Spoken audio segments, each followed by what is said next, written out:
All right, so I'm starting, right? Yeah. Okay, all right, starting now. Welcome to Point and Click, a Telltale podcast. I am Jordan C. Johnson, And I am Adam Razak. and yeah, we're talking Telltale video games. We probably should introduce what the concept of the show actually is, because I think in our first episode we kind of glossed over that a little bit and just jumped right in. Um, so yeah, the whole point of this show is that we're talking about Telltale video games, and we're going one episode at a time. So each episode of this podcast will be devoted to one episode of a Telltale video game. And it might not always be in the order that they've come out chronologically because we like to, at least I don't know if you agree with this, but I'd like to get Walking Dead 1 and 2 out of the way before 3 comes out. Yeah, definitely.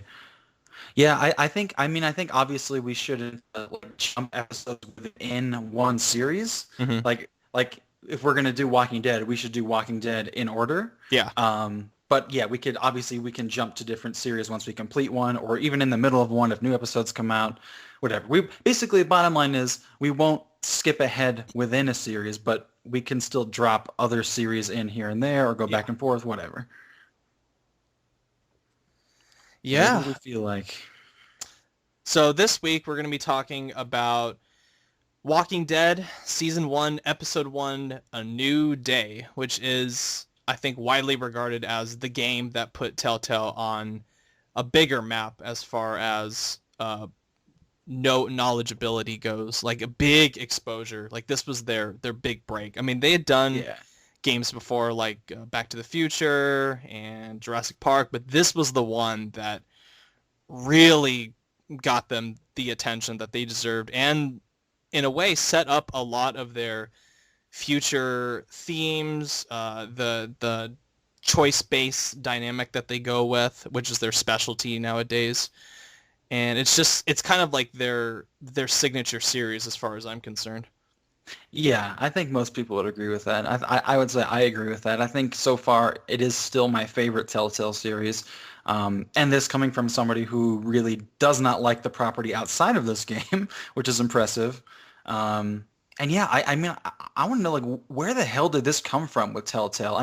I haven't played Back to the Future or Jurassic Park. I think maybe we'll cover those someday if we feel like it. But I can't imagine there's anything going on in those games that is at this level of writing and drama.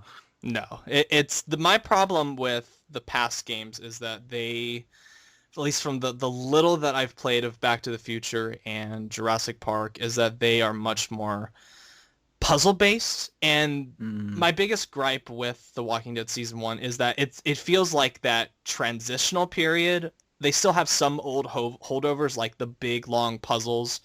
Um, when they start to take them out more and more, the further they've gone into their library of titles. But this is one of the ones that has the, of course, like the infamous train part, or even in episode 1, which I think has some overlong puzzles to it, but yeah, it's not too bad like it is in, say, Back to the Future, which just is too long. yeah, that does not sound appealing at all. No. So I guess we should start with with the opening, right? I mean, Yeah. because okay, so when I got into Telltale, I just played the demo of this, and I'm trying to remember where the demo ends. I think the demo ends like right around when you get to the house where Clementine is. Yeah. Yeah, but yeah, so I think the opening of this episode is still one of the best things Telltale has ever done. It just playing it again too the other day, I was like, man, this thing has not lost any of its strength at all. The the moment that hooked me, I think, when I first started playing this was you're in the cop car, you're talking to the cop, you're going along, whatever, and then you look ahead and you start to see that we're about to hit someone who, of course, turns out to be a zombie, and with Telltale, they give you the timer for how much time you have allotted to make decisions and make dialogue tree choices.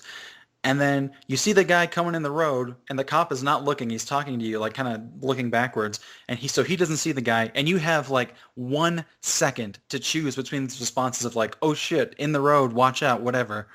And they all basically say the same thing, but you're choosing a slightly different flavor of it. But the point is, you only have a minute. and you just blurt it out. Like, you don't even really have a second to look over the choices. You just blurt out words. And that to me is such a great, like, okay, such a great, like, experience emulation, which is what makes these, I think, is a big part of what makes Telltale so unique and interesting, is the way they really try to push making you experience what's happening in that game and in that narrative and to those characters through these creative ways. And just by putting all of those dialogue choices and giving you no time to look them over, that's such a clever, interesting way of, really putting you in that moment and making you make a snap decision that isn't really important, but really, for me anyway, is a detail that puts me right into that narrative. I completely agree.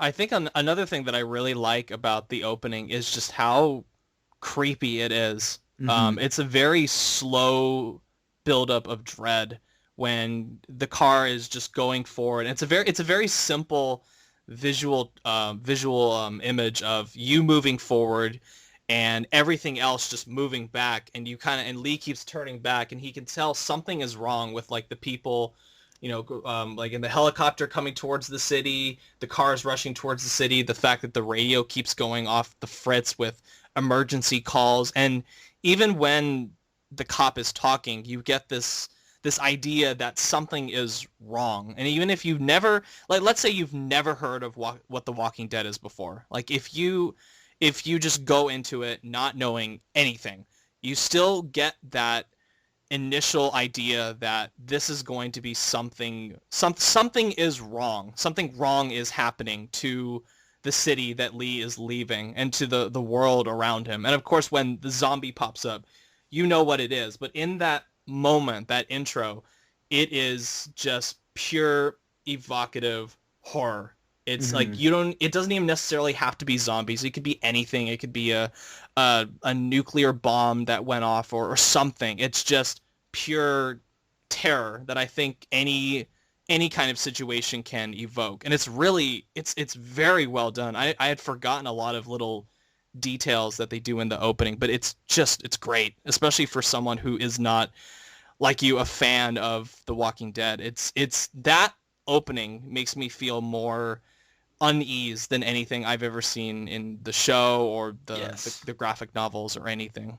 Absolutely. And I think one point you made there is really great, which is that when you're in the cop car, you're moving one way and then everything else is moving the other way, which creates this, it's so simple, but it's so effective. It creates this tangible visual tension that is, I mean, it's really simple. It's just you're going one way, they're going the other way. And so there's a push and pull there, but it creates this sort of subconscious conflict that even if you're not really noticing the dynamics that that everything is sort of moving the other way that you are, and therefore you're doing something wrong or there's something wrong, it's creating this unease in your mind even if you're not conscious of what the visuals are actually doing. Right. But I really like that the game immediately makes you think about how you're going to play Lee. And of course, there's the obvious option of staying silent throughout the whole thing, but you could also maybe like recognize your past. And they don't explicitly state what Lee did or what you did that's making you, that the reason you're in the cop car. It's just, it's how do you want to respond to this cop making some rather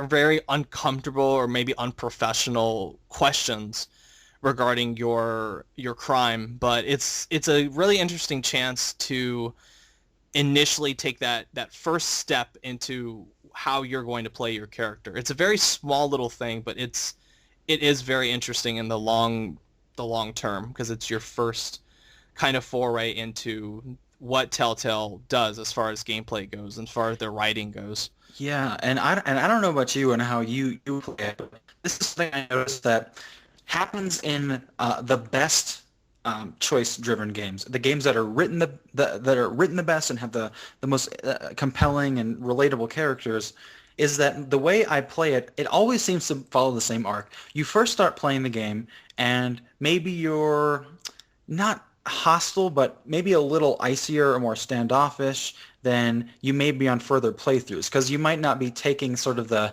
human levels of the game as seriously because you're not sure what kind of hands you're in yet.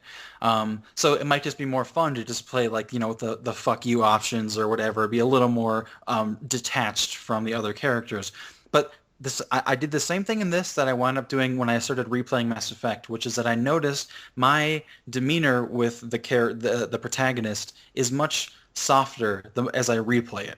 There are like little choices or little dialogue options here and there that the first time around I might have said something like, okay, for example, with the cop in the car where he says, "Do you want to know what I think?" Or maybe you were just married to the wrong woman or whatever, and I gave it a very like, "Fuck you, this is none of your business," which really is totally warranted. But now replaying it with Lee and the sort of the Lee I've gotten to know as I've shaped him, I didn't really want to make that choice. I wanted to be a little more empathetic, a little kinder. So I just kind of, just let him say whatever he's going to say and not worry about it. And that may have something to do with just how I've changed as a person in the few years since I first played this. But I think it also has to do just with feeling, acclimated to the world that they Telltale created here, and just how well written and human it feels, where I don't really feel like I want to be as detached and cold. And not that I was detached and cold before, but more so than I am now. I don't remember the first time I played it. I remember, like memories of what happened and my reaction to certain things, but I don't exactly remember how I played Lee the first time. My Mhm. second time playing it, about a year ago, I played him as a very blunt, but not exactly kind, like a more of a, because I knew what was going to happen and I wanted to see if I could be as blunt as possible and be as honest as possible to make my actions reflect on Clementine and have her become a stronger person. Mhm. This time I did similar to what you did, where I was very warm. I had to be blunt when I thought it was appropriate, but Sure. the times when I would just be blunt for the sake of being blunt the first time, I reconsidered my actions, reconsidered what I wanted to say, and I wanted to be more of a father figure to Clementine because Mhm. um, I'll say that Clementine is probably one of my very favorite video game characters of all time. I think she is wonderful, and the fact that now, especially knowing what I know now about Clementine in the future, going back to this beginning, I feel like gives me another chance to be more of a kind, still stern, but kinder father figure to her, and then in turn that makes me feel better as a person, and it's works wonders for, it goes to show like the how wonderful their writing is as far as making you feel like you are responsible and you grow to care for just a bunch of pixels in the most, general Yeah. sense. But it's really incredible how I think any kind of medium in general does that, but it's particularly for Yeah. video games, considering these are not, you're not seeing flesh and blood on screen. You're seeing objects made by a computer, and yet it's a combination of the writing and the acting from, oh god, I forget her name, but it's I think it's Melissa Hutcherson. I could be wrong. It's her performance in as Clementine, and in the Mhm. future seasons, she is wonderful as Clementine. So it's really fascinating how they managed to create such a great character with, made it look See, effortless. yeah. And something I think is interesting about their relationship, because there are lots of games, movies, books, whatever out there that have these sort of um, parental bonds that form between people who aren't related, and they fill needs for each other and whatever. I think something that's kind of interesting, unique about this one is how it, the way Lee's affection for Clementine grows. And again, obviously this can change depending on how you play it. But the way for me anyway, that bond that grows with him feels a little just sort of lackadaisical. Like it just sort of happens. It's not really stress. Like for me, something like The Last of Us, which I feel like we're probably going to talk about a lot throughout as Oh we cover yeah. The Walking Dead, just because we disagree on it very strongly. But for me, something that made that relationship between I forget the protagonist, but Joel him and and Ellie. Ellie, yeah. So Joel and Ellie. Something that makes that relationship much less interesting than this one to me is I think it's too literal because the game begins with like you see Ellie or Joel losing his daughter, right? And for me, that makes the relationship between him and Ellie much less interesting because it's so obvious what's happening that she's becoming this sort of replacement for his daughter, and it's making him it's like this acting as this redemption for him, and it's filling these needs for him. And that for me, it's just that's very uninteresting. It's too straightforward. It's too obvious. It lays all of its themes out right at the beginning. So the whole time I'm just like, I get it. I get this relationship is not doing anything compelling or complex at all for me. Whereas this one, it's a little more nuanced, and I think part of it is because Lee's past isn't explicitly laid out in the same way at the beginning. You can kind of fill in the blanks as you go, more as to what was going on there. And Clementine doesn't seem so much like she's just becoming a replacement daughter, which is sort of what Ellie became in Last of Us. She's more a symbol of a lot of other things that were lost in his past, and a redemption on a much more personal and complicated, layered scale. And really, it doesn't necessarily even have to be looked at as redemption. I mean that the redemption angle is there, but really it's just this sort of human connection that Lee has really and yes, and familial connection that Lee has been lacking in his life, and not because he necessarily lost his family, but because he alienated his family through his actions, which is a much more complicated relationship and dynamic, I think. Yeah, I disagree with your interpretation of Joel and Ellie's relationship with The Last of Us. Of course, I don't want to get too much into it, but it's Fuck, let's do it. all right. Fuck it. Okay. Um, I like initially when Ellie is first introduced to Joel, it's a very combative relationship. She doesn't really want to be around him. He doesn't want to be around her, and he takes her on more as a burden initially, Mhm. just as a promise to a dying friend, Tess, Yeah. who gets killed because she's on that job with Joel as well. But the longer that relationship goes on, and the more stuff that they go through, and I think one of my the thing I can compliment both The Walking Dead and The Last of Us for me is that it gives you this sense of a journey, like not just a character journey, but a literal journey, because The Last of Us spans basically almost the entire, like a really large portion of the United States, but it's a constant change in climate, in location, and you see all these new faces pop in and out of the story, and it gives you this very sense of a very epic uh, migration throughout the United States. And we see not only like what the circumstances of what they're going through reflected in the environment, which is of obviously is a very common um, visual trick. I don't know about Hmm. trick, but it's a very visual It's a theme. trope. It's a trope, Yeah. like in the Hmm. old Kurosawa movies, like a lot of characters' actions would be reflected in the weather, and it's a Sure. very similar effect to what is going on in The Last of Us. But I think, and spoilers for The Last of Us, I think with the ending, it's not exactly his redemption. I think that's what he thinks it is, but what you can interpret from it is multiple different things. Where when I first played it and the ending pops up where he basically, like, Ellie wants to be sacrificed in order to save humanity, to get this cure out to people so it stops the virus. And Joel just goes, no, fuck that. I'm not going to let that happen. So he murders basically everyone in the hospital and takes Ellie away literally against her will. And he lies to her about it. And it's more about like him thinking he's done the right thing because it's what fills his needs as a person. And it's a very one-sided development for him. Whereas her, on the other hand, you could interpret this either way with the final scene where she tells him to swear that what he's telling her is the truth, whereas there's other people out there that have the cure and stuff like that. They don't need her anymore. And he lies to her and says, yeah, that's what I'm saying is the truth. And you kind of, and it's great visual, like little ticks in her face where you can kind of tell what, like, she's trying to process if this is the truth or not, and if she believes it.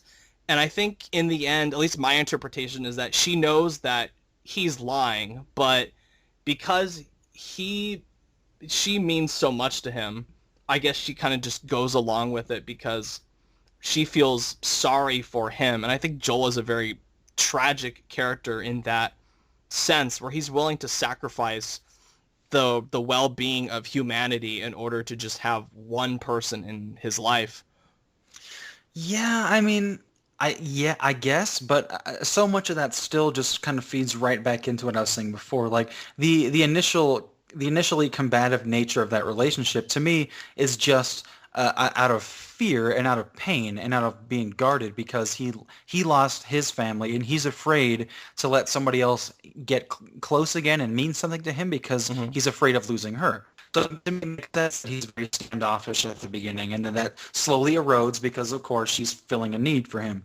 As far as that stuff at the end, I think but I think what you're saying is potentially compelling, and there's a potential there for it becoming layered and interesting. But I don't think in the way the game plays out, it really comes across that way to me. I think part of the problem is that those people that he's fighting against at the end feel so vilified to me that it loses a lot of depth, and you could say that that is being it's because you're seeing it through the perspective of Joel, so of course they feel vilified, but I don't think the game does a lot to make them feel layered or make them feel human. It's just and I think, and to be fair, to be honest, the lack of choice in that narrative really puts me off. I think in a game, if you're making a video game like that that's so based on character and story now, I really feel like there's very little excuse not to make it have choice involved. Because for me, if all that really comes down to is I'm watching a lot of cutscenes, and it really just starts to feel like you wanted to make a movie out of this. There are like shooting scenes in the middle. Okay, I mean, fine. They're not very enjoyable shooting scenes, I don't think. Oh, And I it just, disagree with that completely. I yeah, love the combat in The Last of Us, and yeah, I didn't. no.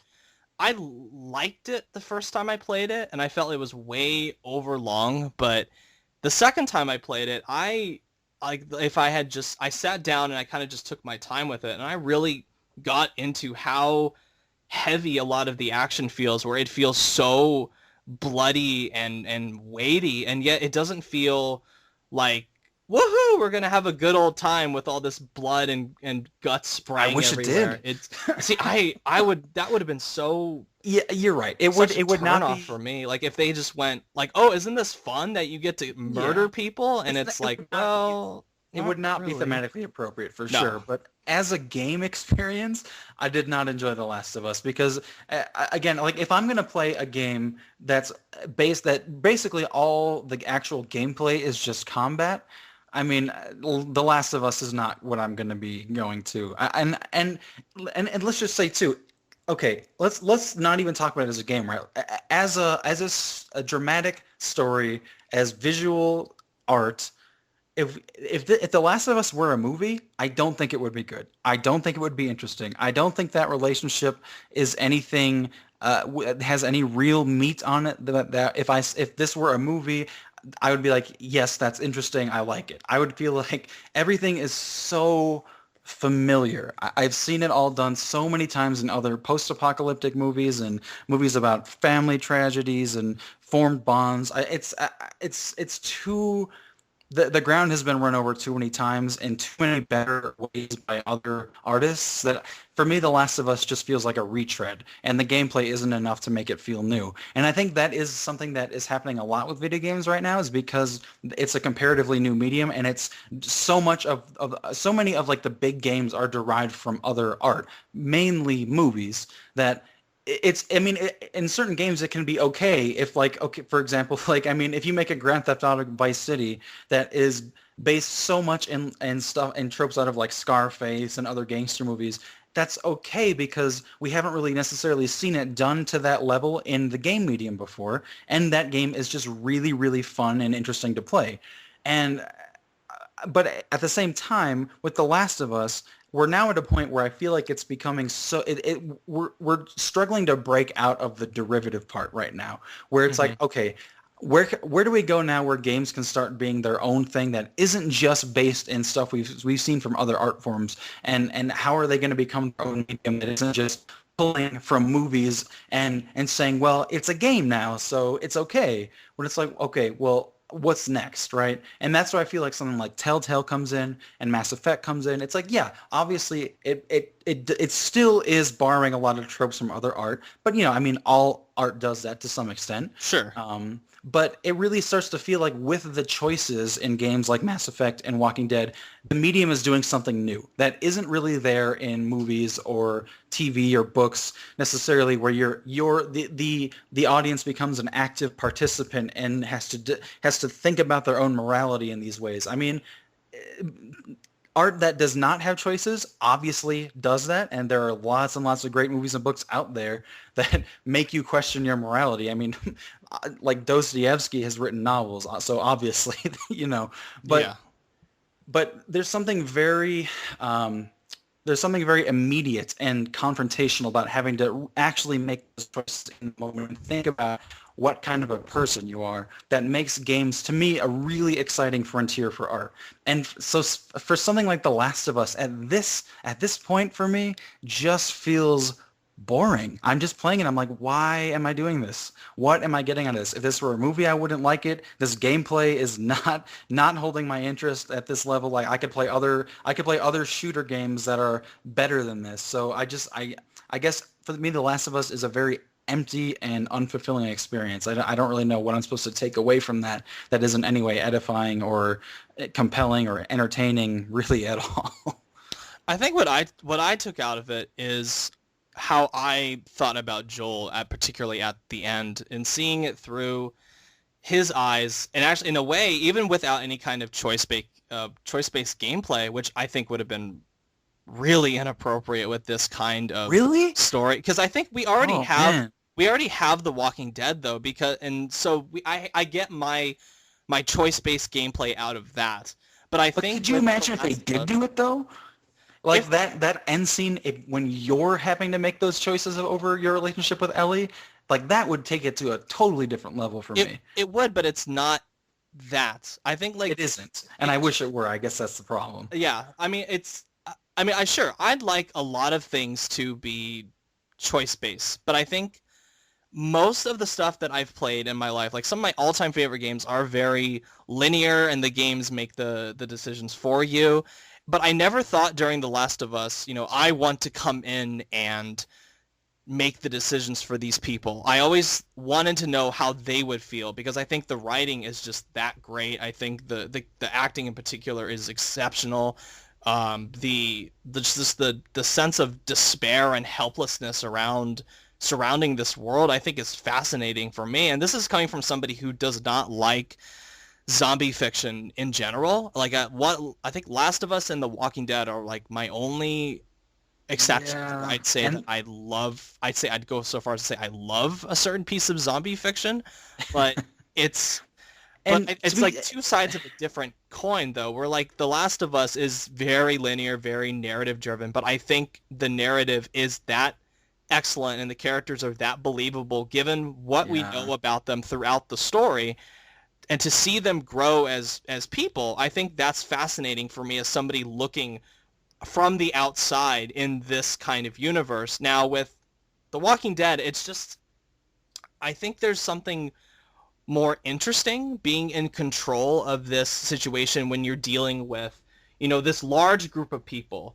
That's the thing is a thing as well. Where in The Last of Us, it's really just you and Ellie. Now, if you were in control of this large group of people and you had to make certain decisions, I think choice-based gameplay would be more interesting, but it's not. It's you're just going through lots of different areas where just faces either like pop up and disappear or get violently murdered.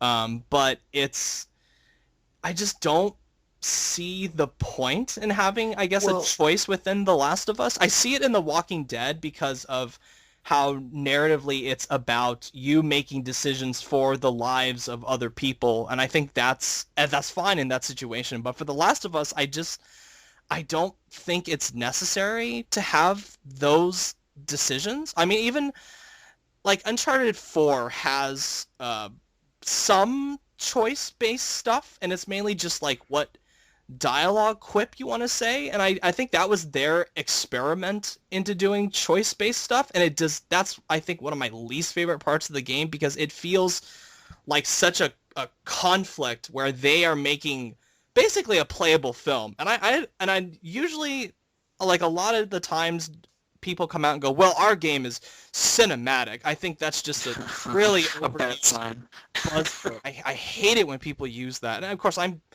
guilty of saying that too, but I think very few games, and I think The Last of Us and Uncharted are worthy of being called cinematic because they take a Well, lot of influence from cinema, but they add like a lot of gameplay into it where it feels like you're right. playing a Well, movie. I think the done problem with right, the it's problem with great that like that. too, though, is there was actually I read a piece a few years ago where someone was talking about Call of Duty 4, Mhm. and the really the using the the describing it as a game as cinematic really is almost an insult because a game should I mean a game in a certain way to be interesting in its medium Mhm. should really go beyond being cinematic. I mean, if you're being cinematic, then make a movie. That's not really what a game is supposed to be about. But I think Like you can take the influence from oh cinema, yeah, you have it can. be like the influence to have it be cinematic and feel like a movie. I think can be really great when done in the right hands. But Well,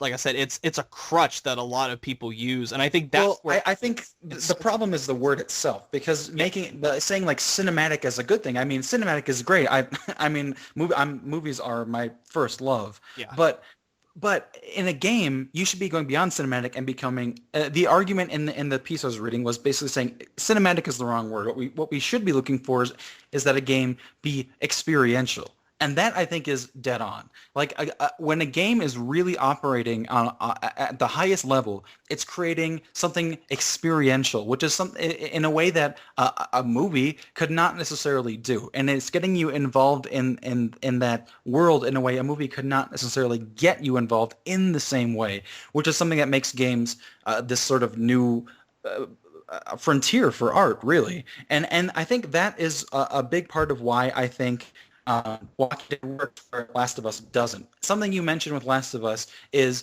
the hopelessness and the despair of the world and how you think that's interesting. For me, I hate that. I think hopelessness and despair are some of the least interesting qualities a work of art can have, especially if we're talking something post-apocalyptic, because it is such a fucking boring trope at this point. I mean, hopeless post-apocalyptic movies full of despair are a dime a dozen, sure, especially these days. And I think the problem with The Last of Us is, well, a problem thematically is that I don't think it does much to break away from that. It banks on that, like so many other post-apocalyptic works of art do now.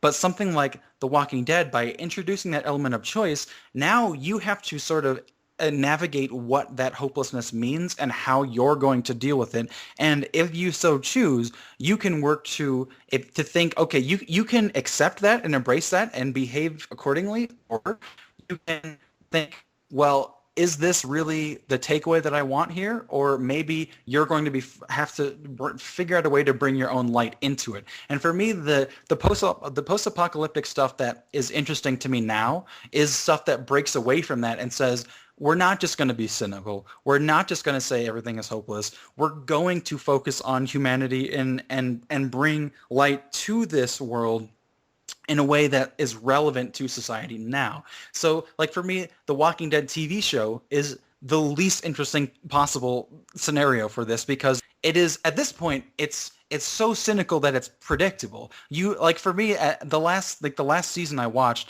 I knew everything that was going to happen before it happened because because they, in every situation, they choose the worst outcome. So if it seems like somebody is going to die, they're probably going to die. If somebody has a choice between doing something good and something bad, they're probably going to do something bad, because that's the formula for The Walking Dead. Cynicism has become a formula on that show. So for me, something like Z Nation is much more interesting because it's not choosing cynicism. Bad things happen. There are bad people. There are bad situations. There's a lot of despair going on in that world, but there's also humor. There's also humanity. There's also hope. There's also people who have relationships and care about each other and have thoughts and philosophies and ideas that is just not there in something like The Walking Dead. And that layer is there for me in The Walking Dead video game, because you as a person are making choices in that world and you're bringing your own ideologies to it. And if you are looking at this world through a prism of a hope, then your choices might be different than if you're just looking at it cynically, like somebody in the Walking Dead TV show might. Or you can choose that middle ground of pragmatism, which I think is a little bit, a little bit removed from a lot of the things in The Walking Dead, which don't feel pragmatic to me. A lot of the choices in the Walking Dead TV show, the characters make feel very illogical to me. A Mm-hmm.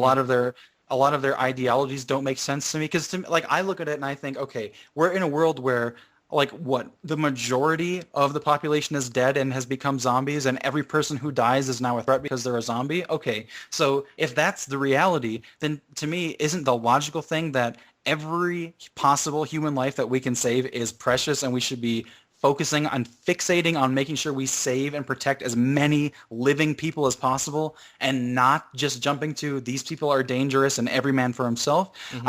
I think that trope just kind of became accepted really quickly in zombie stuff, and to me still doesn't make a lot of sense. I get that you want to protect yourself. I get it, but just to go through and think we have to protect ourselves and fuck everyone else has never been the logical thing for me in zombie stuff. I think it's just that's a very easy thing that's accepted now that still hasn't really been examined, because I don't think that makes sense. I think that makes perfect sense, though, because in this world where everything is trying to kill you, I mean, you can have that option, like The Last of Us, to, like help certain people or try to get a group together and create a new kind of humanity and wade through this horrible world that it's become. But when comes to shove, I think fuck everyone else, like save yourself if Yeah, they I don't don't mean agree. anything to you. I No, think that's a perfectly fine I do thing to not do. agree I don't know about at fine, all. but it's a necessary. I think it's a necessary No, evil. I do I not agree with that at all. Not in a world where the majority of humanity is dead already. That makes no sense to me. but wouldn't but that's if it's like push comes to shove, saving like the people you actually care about, I think, and yourself, But shouldn't I at think that would make point more sense But to that's what I'm saying. At that point, I mean, wouldn't you care about everyone you meet? Like to me, not like necessarily. I guess I mean, I think this really depends on your outlook on life. I guess for me, even now, it's sort of like I mean, a human life has an intrinsic value already by its nature, to me, in my opinion. But that value would be amplified 1,000-fold if 90% of the people on Earth fucking died, and worse yet, when they do die, are now going to try to kill me. So it's not like when you say like the world is something where everybody's trying to kill you, I don't agree with that. I don't think that's what the world is in like zombie fiction. I think that's what we've come to accept that the world is, because that's what most of that fiction tells us. But I'm not convinced that's the truth. For me, it's more the what's trying to kill you are the things that you're trying to avoid people becoming, which is when they die. So the most logical way to make this world safer is to try to save as many people as possible and not necessarily just focus on the people closest to you. Like, it seems like any living person you come across should be a blessing at that point. And I get, sure, yes, there are dangerous people out there and there will be bad people, but I think that to me feels grossly overstated in fiction, to the point where again cynicism is just formula. We just accept that cynical nature of this stuff is just true. It's like I really don't think that's true. I think we've been conditioned to think that's true. I don't think that's reality though. But I think that kind of cynicism can be interesting within the right context. I personally don't think it's interesting in The Walking Dead. One, because it's poorly written, it's terrible, and two, it's like none of these people I care about, or 3, I don't think this world that they create is very interesting. It just it looks very cheap. It's a very kind of generic zombie fiction universe, Yeah. where something like The Walking Dead, where not The Walking Dead, I'm sorry, it's like The Last of Us, where it's a much greener apocalypse. One, I think that's interesting within itself because it's not a typical zombie virus. It's a spore from I think it was a bug or something, like some kind of spore from an ant or a plant. Is that But I different think, ideologically, though? It still feels just as cynical to me as the Walking Dead TV show but at I the end think of the it, day. but I think the cynicism involved is more interesting because we're seeing it through the eyes of somebody, like two different people who are like raised in two different environments. One person, it's from somebody who experienced the world before the zombie apocalypse happened, and the other from somebody who was born after all the shit went down. So you have somebody who is much more guarded and grizzled and war and battle hardened, and the other person is very not fluffy and light, but somebody who is more has more of a sense of humor to her, somebody who it believes in the good of humanity a lot more than Joel does. And I think her journey to being not exactly kind of like a PTSD survivor in a way, I think is interesting. And you're gonna wildly disagree with me on this one, but I think it's interesting, at least for me, to see somebody's goodwill towards humanity be ground into dust, and to now have them see the world as like this potentially morally gray and dangerous place where it's, I mean, sure, she's gone through bad stuff before The Last of Us. That's been established a lot throughout, like the marketing towards it. But someone who initially in the beginning is very like a smart ass, and she makes a lot of jokes, she makes fun of Joel, she just messes around with him when he wants nothing to do with her. But by the end, she's just a wreck emotionally. And I Yeah, think but see, I think but that's the interesting way, though. but that arc is so simplistic in The Last of Us. It's so like it's like you just said. She goes from being sort of light and a smartass and being happier and having more faith or more hope, and then at the end of the game, she's wrecked and she sees the world in this more stereotypically adult fashion. I think on Whereas paper it sounds generic, but the I way they do it, generic. I think on paper it sounds generic, but the execution with it No. is much gives it a much greater gravitas than I've seen from a lot of other zombie Dis games where it makes me give a shit. Disagree. I think a counterpoint to that would be Clementine in Walking Dead, whose arc is kind of along a similar path, where she goes from being a little more naive and innocent and childlike, and then as we get through season 2, she becomes more. She's forced to become more mature and adult. But for Yeah. me, but the game doesn't reduce that to this simple formula that I've seen again in so many fucking coming of age things that are based in cynicism, which is that you start youthful and innocent, and then you end emotionally wrecked and traumatized, and the world is now quote unquote gray. But it's Mhm. like that. I mean, okay, but that if you're gonna do something in there that's gonna be new, it can't just be that. And like with Walking Dead, it's much more subtle than that. It's that arc isn't just youthful hope to adult lack of hope. It's a much more layered and complicated growth that we'll talk about as we go. I don't want to like go into that yet. But yeah, I don't think it's there. I think for me, The Last of Us follows the Walking Dead model of cynicism, which at the end of the day, that formulaic cynicism winds up homogenizing humanity into one just big gelatinous nothing of hopelessness and cynicism and despair, and everything is shit and the world has no hope and all the relationships are doomed. And it's like that to me is not representative of the human experience in any kind of realistic or emotional or intellectually satisfying way. It's very, very, very callow to me. It's very based in this sort of juvenile understanding of reality that I do not think is at all compelling. Well, we'll just have to agree to disagree on that. Yeah. Now we um, spent like but 30 like, minutes talking oh about yeah, this. I'm looking at the clock and I'm Jesus. like the last. I don't think we talked about The Last of Us this much. That's why I was a little like, I don't want to go into it too Mhm. much yet. But Well, hey, well, we're already here, so yeah. okay.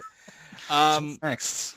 I guess the one thing I really wanted to that struck me the most about going back to The Walking Dead is the power of because I'll combine two of our points, but one of them it's like the lack of the illusion of choice in a lot of cases with The Walking Dead, which I think is a problem I have in general with Mhm. Telltale is a lot of the choices you make do like the story course corrects a lot of the Sure. choices you make, and I think that it's a limitation with the technology and sometimes the writing. But even going back to The Walking Dead, I was initially a little disappointed by how much I could see the man behind the curtain at this point, where Yeah. I, especially with the foreknowledge that I have, is that, oh, this person's going to die, or this is, even if I choose this person, that other person's going to die eventually. Right. But I was still, especially going into season one back again, I was surprised by not only like, disappointed, like, oh, well, there's the puppet master, I can see it. I was surprised as well how my opinion of that kind of shifted. And I'm glad I Hmm. played this like about a week ago because it's given me more time to think about it.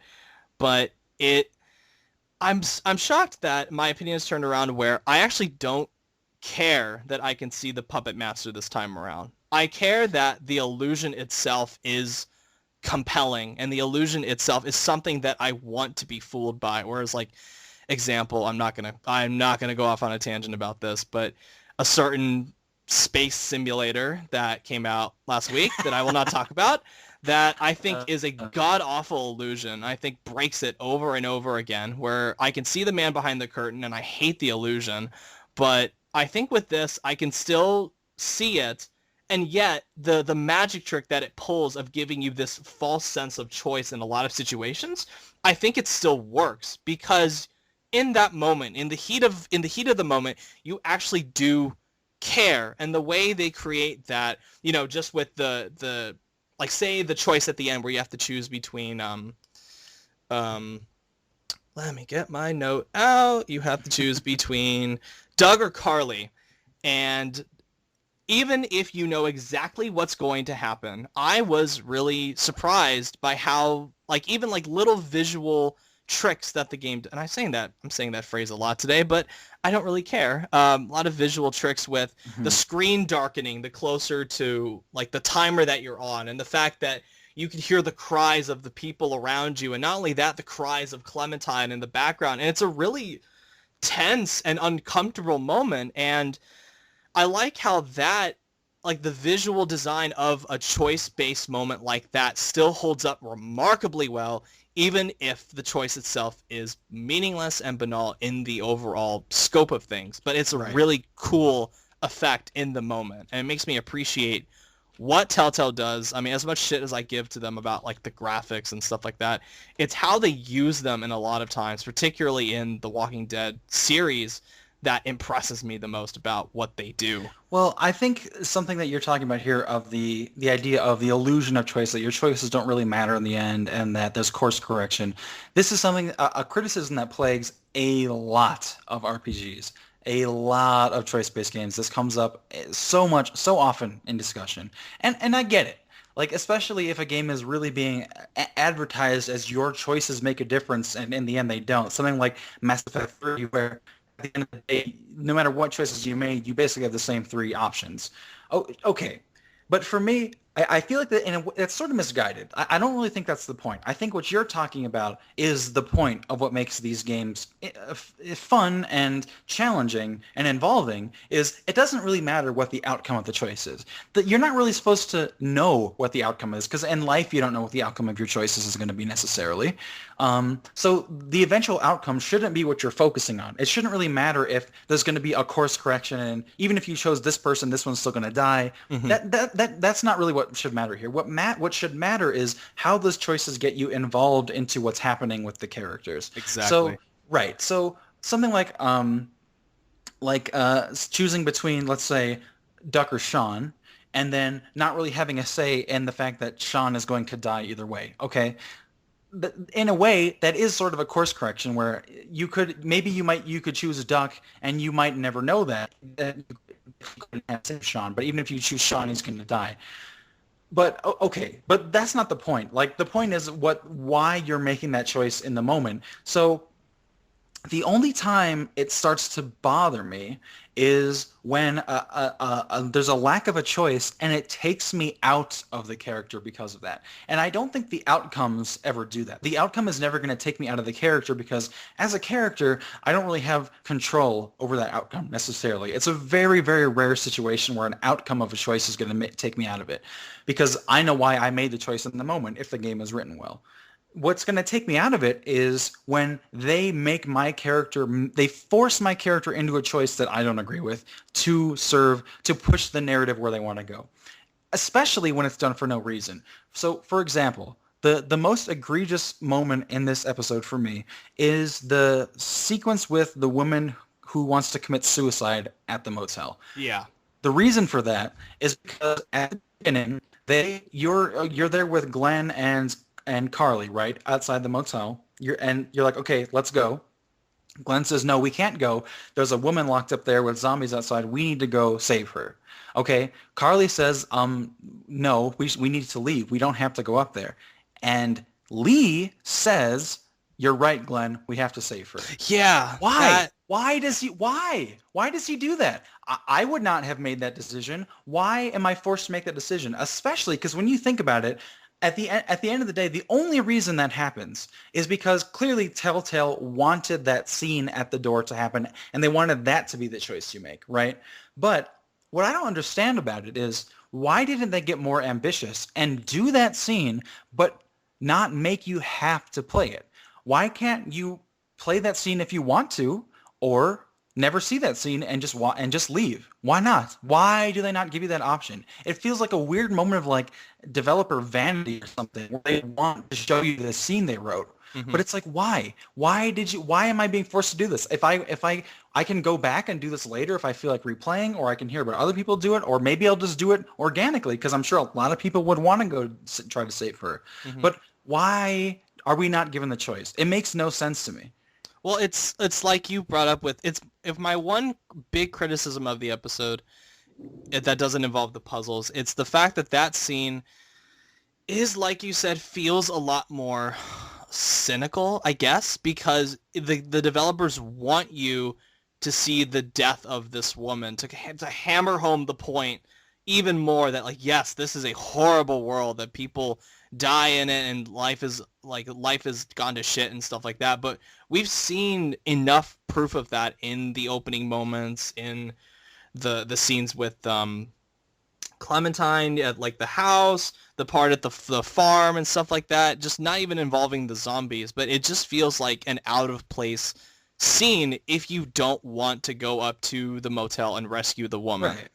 It leads to like one of my least favorite parts, which is the damn zombie killing puzzle, because there's so many ways in the environment you could have taken them out, but the game's like, no, you can't do it this way. You have to wait to unlock the car door, and I'm going, oh no. Right. It's like, and what's the point of that at the end of the day? It's supposed to be about decision. Why go through that elaborate, brutally long zombie killing puzzle? Just if at the end of the day, there's only one correct path, really. Yeah. Why? Why do that? Why not just make it a fucking cutscene? Because that's all it really is at the end of the day. It makes no sense in a game built around this kind of gameplay to not have any options there. Yeah. I will say, when you get up to the room and have to make the decision of allowing her to kill herself or just leaving or whatever. Sure.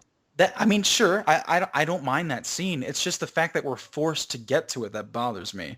I mind it because she dies in either situation. I don't like that I can't just leave her behind. And I think it's the start of a common problem I have with some of the other certain character deaths in other series that they've done, where the person will die no matter what. You can't just leave them behind. Like, say, when you're backing away saying no. Like, my choice initially was to, I'm going to kill her, but I was on my phone and I wasn't paying attention to the choice that popped up. So it automatically chose, like, no, we're not going to kill her, just back away. But then the the motel, the thing breaks, and then the gun gets dropped, and of course she grabs it and shoots herself in the head, and See, it's like, I've actually never seen that version. oh, really?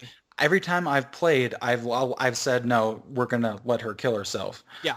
So I I've actually never seen the alternate outcome, which is even worse knowing yeah. that. I never seen it until this time around, because I had, like you had always given her the gun and been like, yeah, go ahead and kill yourself. But the gun will drop and she'll reach over and grab it and shoot herself in the head, and it's like, what is the point of that? If Right. what's the point of all of these different, like imagine even just from the development cost of something, the roof caving in and stuff like that. You're never going to see this woman again.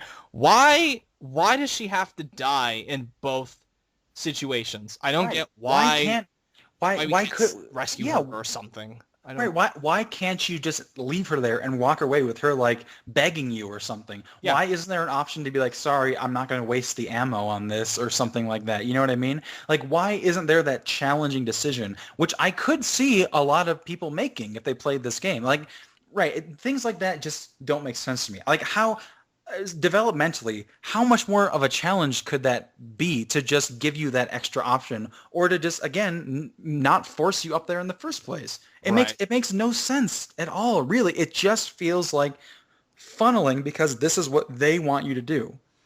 Another thing that's always bothered me about this episode, even the first time I played it, I always think the concept of Lee, how he deals with the fact that he's inside his family's pharmacy, and Yeah. how he deals with it, one, on like a personal, internal level, and two, revealing that information to other people. I don't like that there is a lack of, let's just get this reveal out of the way and straight up Yeah. tell people. And then when like you have to go over to your brother's body, who's now a zombie, it just feels like that final exchange always just feels really clunky to me. And Yep.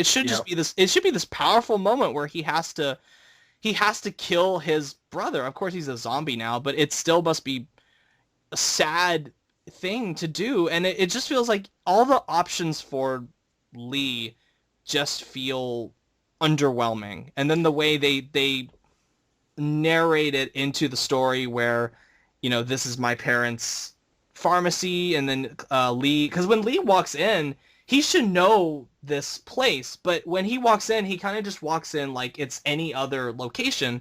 It's only later when we start seeing the pictures and the back door and the blood all over the bed, the mattress in the back, that we see that, oh, Lee has a very personal connection to this place. But his initial entrance into it always felt really underwhelming and confusing, and how he reacts to it, never, any of the choices that you're given always feel like Yeah. just really stale, and just they don't invest me They, any more than. because they don't give you a choice. They don't, like you said, they don't allow you to just be upfront with people if you want to be. Yeah. Like, which is frustrating. And then even more frustrating is you then are again forced into another brutally long, like annoying puzzle sequence where Oh you my have to God. get all these items in the certain order and then turn on the TV, and it's like, oh my God, why am I doing this if I can't, if there's no option to get through this any other way? What is the point of going through these motions if I have no say in how they play out? I bet if Lee stretched enough, he could have reached for that fucking brick outside the Oh, gate. There, easily. yeah, Come yeah. on. He's like, no, I don't even want to try to go So after it. And it's stupid. like, So no, stupid. fucker. Like this could have been over so quickly. Like Yeah. he could have just grabbed that brick. They could have broken the lock. They could have thrown the brick through a window, and he could have just ran over and got the keys without any like trouble. But they force you into this elaborate system, and they also force you to go to that motel before you get the heart pills for Larry, which feels weird. And it's just like, I don't know. It's a lot of frustrating problems. I don't like Larry in general. Oh, I, are I you mean, kidding? He's the biggest asshole in the world. yeah, he's a gigantic prick, but I don't like him as, like, he feels like such an extreme character. I don't feel like Yes. there's any kind of, even when they try to play the sympathy card for him, and he's like, no, I need my heart pills, and I'm only looking after my daughter. I'm like, no, dude, no. I'm But sorry, I what's don't. buy that at all. Here's the problem with Larry for me is the how limited you are and how you react to him. Yeah. For me, okay, the breaking point is as you're leaving the pharmacy, he fucking punches you and tries to leave you for dead. Yeah. Why in the holy fuck do I not get to like tell him off and be like, no, you are not staying with us. Get the fuck out of here. Yeah. Like it makes no sense to me that at the end he's just like, hey Larry, and you just let him shit on you more and just walk away. And it's like, excuse me, if I were in this fucking situation, this fucking asshole is not staying with us. I do not trust this son of a bitch. He is going to get people killed. He just tried to straight up fucking murder me by zombie, right?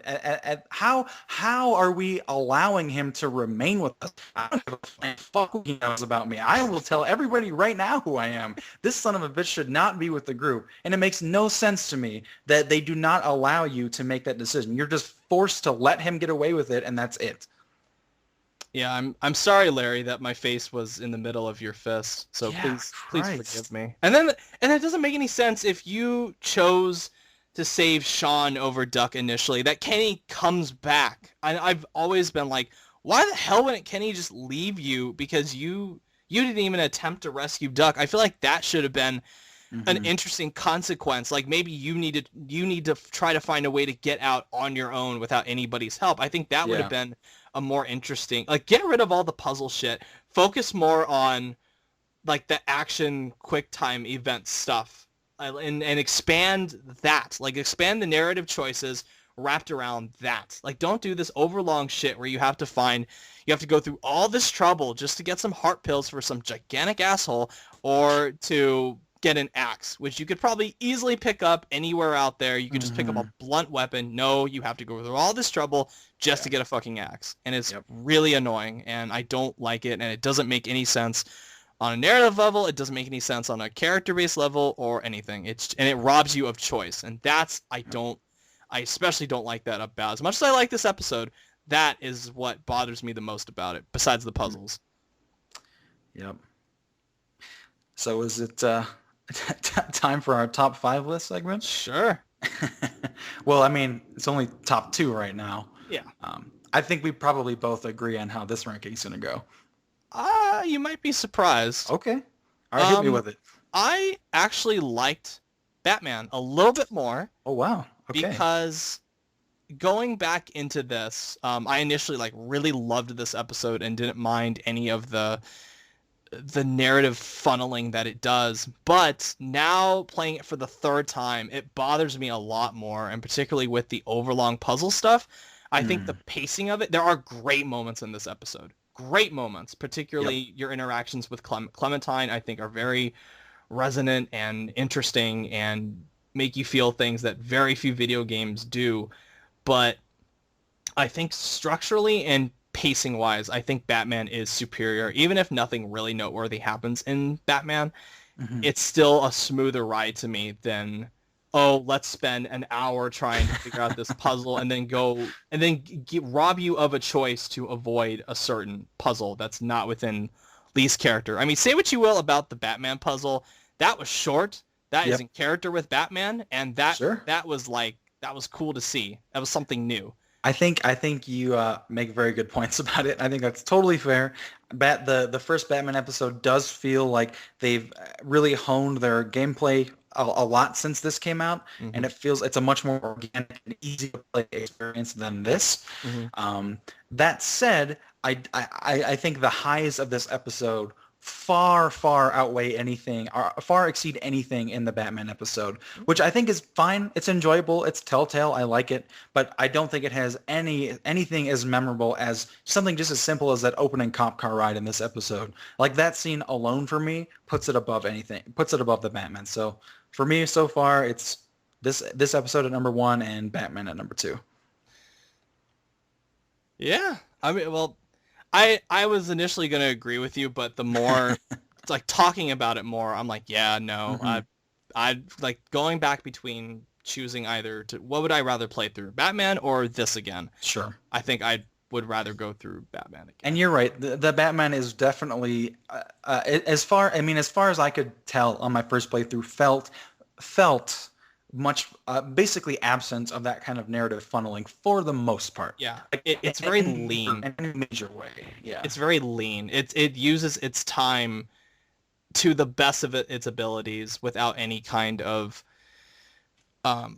filler like the puzzles do. Sure. Yep. But yeah. So All right. this has been a significantly shorter episode, and I think Yeah, I think that's probably for the best. I like this. I like this format. This is Yeah, good. I'm okay with tightening it up a little bit. Yeah.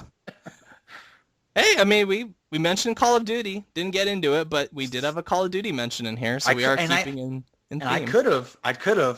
I thought about getting into it for a second, but I chose not to. Let me just say, what is the day they introduce moral decisions into Call of Duty, my fucking life will be made. Didn't they do that with Black Ops 3? I think I heard something where they did that, but I could be wrong. I don't recall anything in Black Ops 3. Okay. Anyway, not to go down that rabbit hole. No. So where can people find you, Jordan? They can find me at @5th_opinion on Twitter. If you're interested in Kanye West, I'm a semi-regular on the podcast Watching the Throne, which is basically like this, except for Kanye's discography, where we go through song by song. And I was just on the latest one of those, devoted to I Am a God, which is an amazing song. And that's all I got for now. And you can find me at Razorblade Mango. That's my YouTube channel. Mostly just talk about games and the occasional film. But anyway, thank you guys for watching. If you like us talking about Telltale, definitely subscribe. So there you go. That's it. See you next time. Goodbye, everybody.